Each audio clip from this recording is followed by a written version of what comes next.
ஒரு துரைமுருகன் அவர்கள் பேசின அந்த விஷயத்த ரஜினிகாந்த் பெருசுபடுத்தணும்னா, அதில உண்மைத்தன்மை இருக்கு. அவரு ஏத்துக்கிட்டு போயிட்டாரு. பெரிய மனுஷத்தன்மையோட ஏத்துக்கிட்டு போயிட்டாரு. ஏன்னா,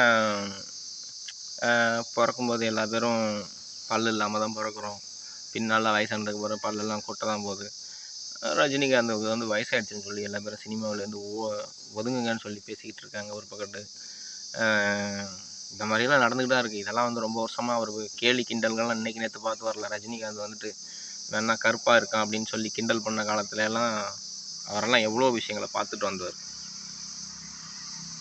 அப்படி இருக்கும்போது அவர் அது ஒரு பெரிய விஷயமாவே எடுத்துக்கறல. அது அவர் பார்த்து வந்தவர். அவர் சினி ஃபீல்டுக்குள்ளார அந்த வளர்ந்து வர்ற காலகட்டத்திலே பார்த்து வந்தவர். நீ கருப்பாக இருக்க, அப்படி இருக்க, இப்படி இருக்க, எவ்வளோ சொல்லியும் அதையெல்லாம் மீறி கடந்து அந்த ஃபீல்டுக்குள்ளார நின்று பழக்கப்பட்டதுனால அது ஒரு பெரிய மனுஷத்தன்மையாக எடுத்துக்கிட்டு போயிட்டார். அதுக்காக தான் அவர் பேசுனதை